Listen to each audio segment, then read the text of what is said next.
आप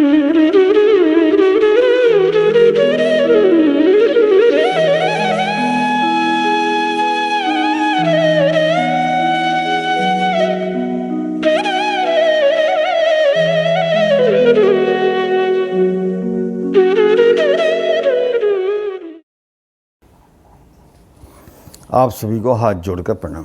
आज बात करेंगे पितृदोष की, कि पितृदोष की पहचान क्या है। अगर आपके पास जन्म पत्री नहीं है तो कैसे पहचाने कि घर में पितरों का दोष है, और अगर जन्म पत्री है आपके पास में तो उससे कैसे पहचाने कि आपके परिवार में या घर में पितरों का दोष है।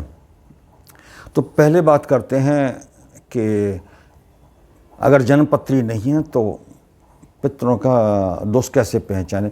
अगर आपके घर के अंदर सीलन है तो समझ लीजिएगा पितृदोष है। ये पितृदोष के कारण घर के अंदर सील होती है, और कई बार अगर आप टाइल्स वगैरह नीचे लगवा भी लेते हैं तो सीलन जो होती है वो ऊपर दीवार में ऊपर तक चली जाती है, और जो घर का जो सीमेंट है अगर आप हाथ लगाएंगे तो झड़ने लगता है, तो समझ लीजिएगा पितरों का दोष है। कि आपने देखा होगा कि कई बार लोग वाइट वॉश यानी कि पुताई करवाते हैं, अच्छी पेंटिंग कराते हैं, तो वो पेंटिंग जब कराते हैं तो वो पपड़ी बन बन के उतरने लगती है, गिरने लगती है, वो छत पे हो चाहे वो दीवारों पे, तो समझ लीजिएगा पितृदोष है। और कई बार जैसे आपके यहाँ पे जैसे महिलाएं अगर खाना बना रही हैं और जब वो लोई बनाती हैं रोटी बनाने के लिए, तो अगर वो लोई या रोटी, कच्ची रोटी वो हाथ से छूट रही है तो समझ लीजिएगा पितरों का दोष है। अगर घर के अंदर चींटियां हैं, लाल चींटियां विशेष रूप से, क्योंकि चींटियां दो प्रकार की होती हैं, एक काली होती हैं, एक लाल होती हैं, तो अगर घर के अंदर चींटियां आ रही हैं और बहुत ज़्यादा आ रही हैं, कई बार आपके जो खाने पीने का सामान है उसके अंदर भी हो जाती हैं, आप देखेंगे रसोई में हो जाती हैं, या घर में कहीं पे भी चींटियां हो सकती हैं। अगर चींटियां आपके घर के अंदर निकल रही हैं तो समझ लीजिएगा पितरों का दोष है। जब आप भोजन करते हैं तो भोजन करते समय जब आप जो ग्रास है, जो कंवल है, जब आप मुंह में ले जाते हैं, वो मुंह में जाने से पहले ही वो जो ग्रास है जो आप भोजन कर रहे हैं वो आपके हाथ से छूट जाए और नीचे गिर जाए तो समझ लीजिएगा पितरों का दोष है। तो कुछ मोटे मोटे कारण जो अगर आपके पास जन्म पत्री नहीं है तो आप पहचान सकते हैं। फिर जो परेशानियां आती हैं पितरों दोष के कारण, वो भी एक पहचान होती है। तो उस विषय पे भी हम चर्चा करेंगे कि पितृदोष के कारण क्या क्या परेशानियां आती हैं। अब पहले बात करते हैं कि अगर आपकी जन्म पत्री है तो उसमें कैसे देखेंगे कि पितरों का दोष है। अगर आपकी जन्म पत्री के अंदर कोई भी ग्रह नीच राशि में हो, पितरों का दोष है। सूर्य और चंद्रमा एक साथ हो, यानी कि अमावस्या का आपका या चतुर्दशी का या एकादशी का द्वादशी तक का जन्म होता है, कि उस समय चंद्रमा और सूर्य साथ ही होते हैं, तो समझ लीजिएगा पितरों का दोष है। अगर कुंडली के अंदर मांगलिक दोष है, पितरों का दोष है। अगर आपकी जन्म पत्री के अंदर कालसर्प दोष है तो भी समझ लीजिएगा पितरों का दोष है। अगर सूर्य या चंद्रमा राहु या केतु के साथ युति कर रहे हैं किसी भी भाव में, तो वो पितरों का दोष ही होता है।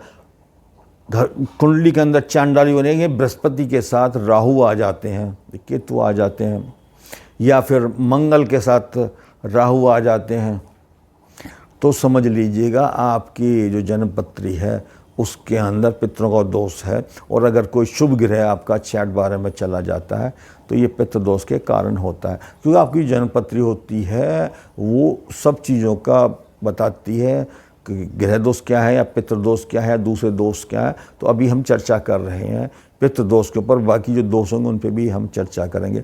और इस की जो पहचान होती है वो अगर आपके नैऋत्य कोण में या ईशान कोण के अंदर वास्तु दोष हो गया है, यानी ईशान कोण में रसोई चली गई, आपका टॉयलेट चला गया यानी शौचालय चला गया, इसी तरह से नैऋत्य में चला गया है या अग्निकोण में चला, तो समझ लीजिएगा ये पितृदोष के कारण होता है। क्योंकि जहाँ जिस परिवार में पितृदोष होगा वहाँ वास्तु दोष होगा ही होगा। तो ये तो रहे जन्मपत्री के हिसाब से, या सामान्य रूप से जिन पर जन्मपत्री नहीं है वो कैसे पहचाने के पितरों का दोष है।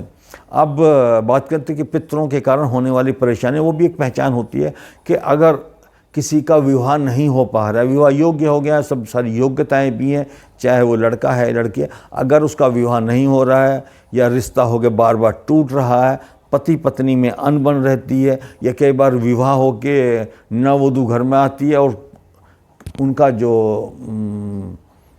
केस है वो कोर्ट में चला जाता है तलाक का, तो समझ लीजिएगा ये पितृदोष का कारण है, पितृदोष के कारण ही ऐसा हो रहा है।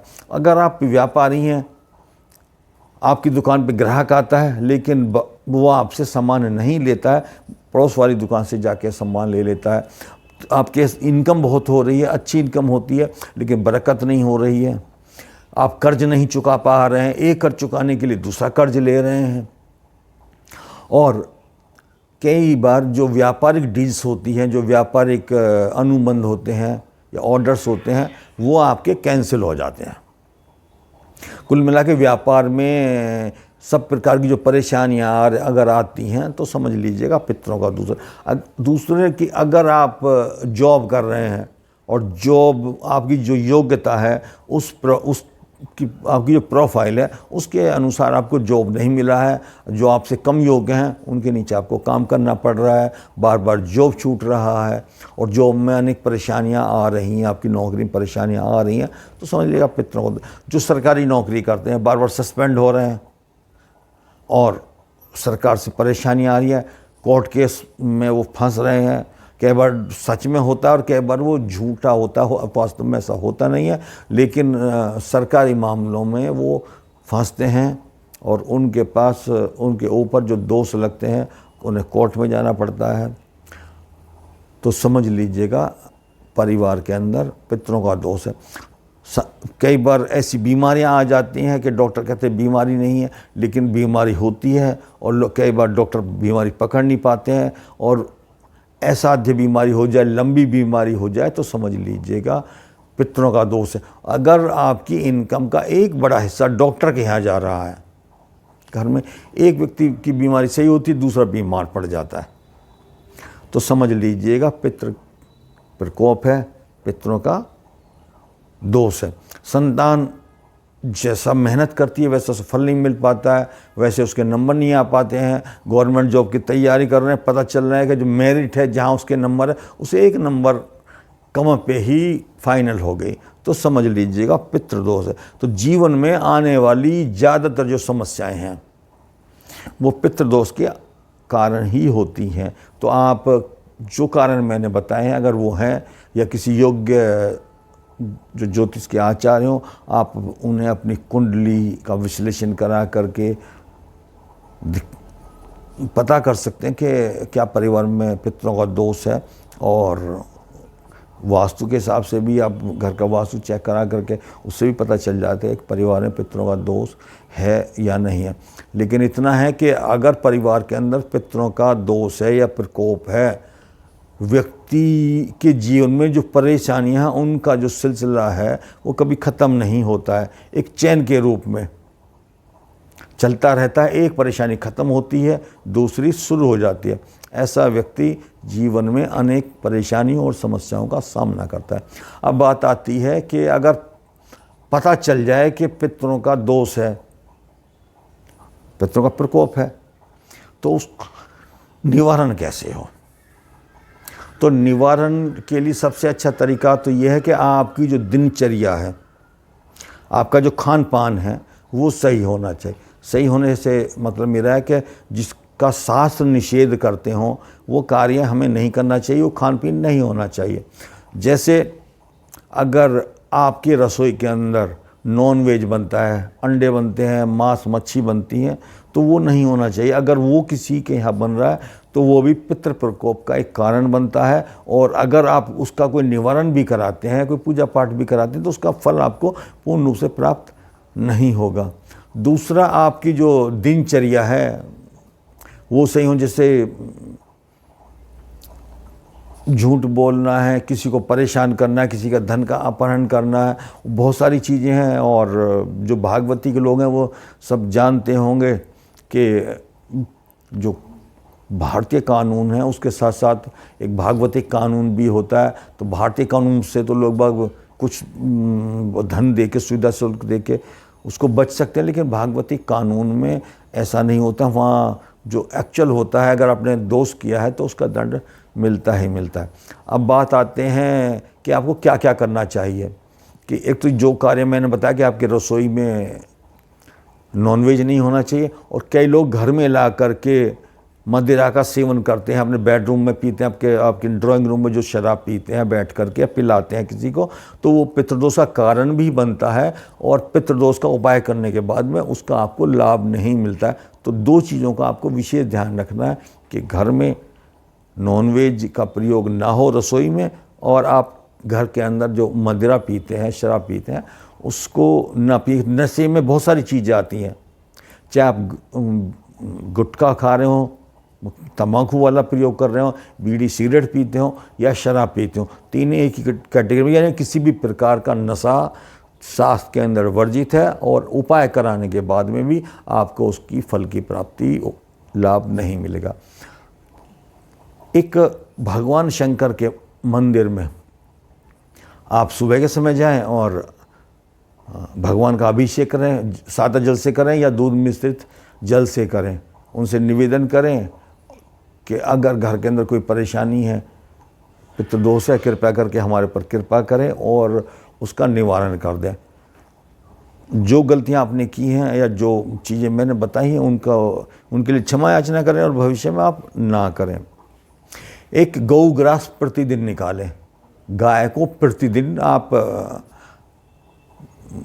पहली रोटी जो होती है वो गाय के लिए निकालें, और समय के हिसाब से आप अगर उस दिन दे सकते हैं तो उस दिन दे दें, नहीं अगले दिन। या फिर आप एक दूसरा तरीका अपना सकते हैं कि गाय के नाम के, अगर आप गऊ के लिए रोज़ ग्रास नहीं निकल पा रहे हैं तो आप प्रतिदिन 1 रुपया, 2 रुपया, 3 रुपया, 4 रुपया, 5 रुपया एक निकाल के गौ ग्रास के नाम का रख लीजिएगा। और जब महीना पूर्ण हो जाए तो चुपचाप जाएं और किसी भी गौशाला में जो भी आपके शहर के अंदर है, तो वहाँ जो सेवा कार्यालय होता है हर प्रत्येक गौशाला में, तो चुप जाएं और वो जो धन है उनको प्रदान कर दें, या उसका चारा ले लें, या कोई भी गऊ के लिए कोई भी सामान आप ले लें और वो चुपचाप दे दें। उसका प्रचार ना करें, ना रसीद कटाने की आवश्यकता है, तभी आपका दान वो माना जाता है। अगर आप रसीद कटा लेते हैं, उसको प्रचारित करते हैं, बताते हैं, तो वो आपका दान नहीं माना जाएगा, वो गौग्रास आपका स्वीकार नहीं हो। तो चुपचाप दें, और यानी एक हाथ की खबर दूसरे हाथ को नहीं होनी चाहिए। एक तरीका ये होता है, प्रत्येक अमावस्या को आप पितरों के नाम से आप भोजन तैयार करें, और पितरों के नाम से पक्का भोजन तैयार होता है, जिसमें कोई भी आप सब्जी कर सकते हैं, या जो आपके पितरों को पसंद हो उस तरह का भोजन बना करके, अगर आपके आसपास कोई गौ रहती है तो उसको दे दें, या फिर जो मंदिर के पुजारी हैं आप उनको वो भोजन करा दीजिएगा, साथ में उन्हें दक्षिणा दे दीजिएगा। एक छोटे से आप इस तरह से करते हैं तो पितरों के दोष का शमन हो जाता है। या फिर आप एक पीतल का कोई भी पात्र लें, कटोरी लें, बड़ा कटोरा लें, या कोई प्लेट लें, थाली लें, और उसके अंदर आप बढ़िया वाला गुड़ वो लें, या फिर कोई भी फल जो मौसमी फल चल रहा हो वो फल लेके मंदिर के जो पुजारी हैं आप उनको वो पात्र सहित दान कर दें। इससे पितरों के दोष में कुछ कमी आएगी। फिर सबसे जो मुख्य उपाय है वो है पूजा पाठ, यानी कि आप पूजा कराएं पितरों के दोष के लिए। और वो 2-3 प्रकार से होती है कि आप पवित्र नदी के तट पर, यानी गंगा के तट पर जाकर के तीर्थ श्राद्ध कराएं। जैसे अभी पितृपक्ष आने वाला 15 दिन के लिए, तो उसमें तिथिवार या किसी चीज़ का विचार नहीं किया जाता। जो पितृपक्ष होता है 16 दिन के लिए, आप उसमें किसी भी दिन जा कर के गंगा के तट पर तीर्थ श्राद्ध करा सकते हैं। 3 से 4 घंटे की पूजा होती है वो, और थोड़ी विस्तार से होती है, उसमें एक पूजाओं की सीरीज होती है, तो वो तरीका होता है। और जब आप तीर्थ श्राद्ध कराते हैं गंगा तट पर जा कर के, तो उसमें विशेष संकल्प होता है, पूजा विशेष होती है। उसके लिए जो भी आपके आचार्य हैं वो एक्सपर्ट होने चाहिए, या फिर ये कार्य आप आचार्य को भी सौंप सकते हैं। वो जा कर के आपके नाम का संकल्प करेंगे और आपके नाम की जो पूजा है गंगा तट पे जाकर जो भी 3-4 घंटे लगे वो करा दें। एक तरीका ये होता है, तीर्थ श्राद्ध करा सकते हैं आप, त्रिपिंडी श्राद्ध करा सकते हैं, और या फिर अगर संभव हो सके तो भागवत का जो मूल पाठ है वो आप किसी भी योग्य आचार्य से आप करा सकते हैं। संस्कृत में कराना होता है, 7 दिन का पारायण होता है, 7 दिन का 15 दिन का, तो 7 दिन में ही पारायण करा लेंगे, धन की भी कम लगेगा। और जिससे भी आप कराते हैं उसको उचित जो दक्षिणा है वो दे करके, वस्त्र आदि दे करके, उसे तृप्त करके प्रसन्न करके भेजें, तो पितरों का दोष हमेशा के लिए समाप्त हो जाता है, और भी परेशानियां वो भी समाप्त हो जाती हैं। और अगर आपका पितृ, आपके जो पूर्वज है, कोई अधोयोनि में चला गया है, नीच योनि में चला गया है और उसकी मुक्ति नहीं हो पाई है, तो भागवत कराने से, भागवत का मूल पाठ कराने से उससे मुक्ति हमेशा हमेशा के लिए मिल जाती है।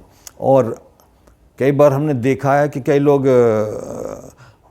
जो कन्या संतान होती है और उसको गर्भ में ही नष्ट करा देते हैं, जो महापाप की श्रेणी में आ जाता है, हत्या होती है और उनकी मुक्ति नहीं हो पाती है। तो ऐसे लोगों को विशेष रूप से तीर्थ श्राद्ध कराना चाहिए, और या फिर भागवत का पाठ, मूल पाठ कराना चाहिए। एक तरीका और भी है कि जो लोग भागवत का मूल पाठ नहीं करा सकते या धन की किसी के पास कमी है, तो वो लोग भागवत का जो अनुवाद है उसको करके देख सकते हैं, उसको लाभ मिलेगा। इसी बहुत सारे लोग उसको भी नहीं कर पाते समय के अभाव के कारण।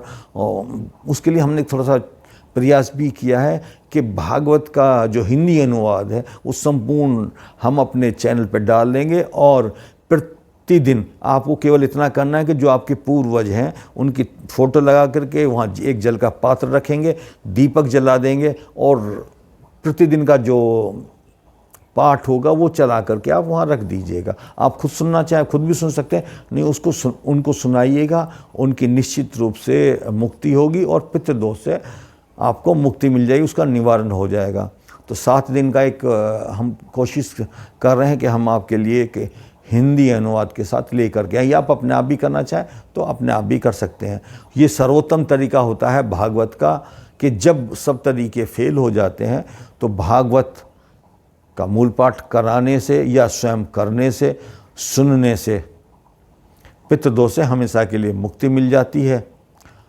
और आप जिस चीज़ के लिए मन में संकल्प करते हैं, अगर जिस कारोबार नहीं चल रहा है, जॉब नहीं लग रहा है, विवाह नहीं हो रहा है, या अन्य और कोई परेशानी है, बीमारी से मुक्ति नहीं मिल रही है, तो आपकी सभी परेशानियों का निवारण हो जाता है भागवत कराने से, करने से। उसका मूल पाठ है, उसको सुनने से। तो जो भी बातें मैंने बताई हैं आपको समझ में आई होंगी। अगर किसी को कुछ चीज़ समझने में परेशानी हुई है तो आप कमेंट बॉक्स में लिख सकते हैं, हम उसका उत्तर देने का प्रयास करेंगे। और पीछे से भी हम जो भी हमारे पास प्रश्न आते हैं, हमें सभी प्रश्नों का उत्तर देते हैं। अगर आपको वीडियो सही लगी हो तो आप उसे लाइक भी कीजिए और कमेंट्स भी कीजिए कि आपको कैसी लगी है। और इसी तरह की अलग अलग विषयों पर जो कोई परेशानी जीवन में आती हैं, चाहे जनपत्री की में दिखाई देती हों या ना दिखाई देती हों, या वास्तु संबंधित कोई चीज़ परेशानियां होती हैं, हम सभी विषयों पर लेकर के एक एक करके वीडियो आते हैं और विस्तार से उस विषय पर चर्चा करते हैं। तो उसके लिए आप हमारे जो चैनल है उसको सब्सक्राइब कर सकते हैं, ताकि उसका नोटिफिकेशन पहुँच जाए, उसका लाभ मिले। और जो चीज़ें आपको समझ में आती हैं, जो बातें हम आपको बताते हैं और वो आपको सही लगी और प्रैक्टिकली भी आप उस अनुभव सही कर पाते हैं, तो आप दूसरों को भी बताइए और दूसरों की भी मदद कीजिएगा। हमारा उद्देश्य यही है कि बातें आगे बढ़ें और सबको लाभ मिले। तो इसी के साथ मैं अपनी वाणी को विराम देता हूं और फिर अति शीघ्र एक नए वीडियो के साथ उपस्थित होंगे। सभी का हाथ जोड़ के प्रणाम। जय हिंद, जय भारत।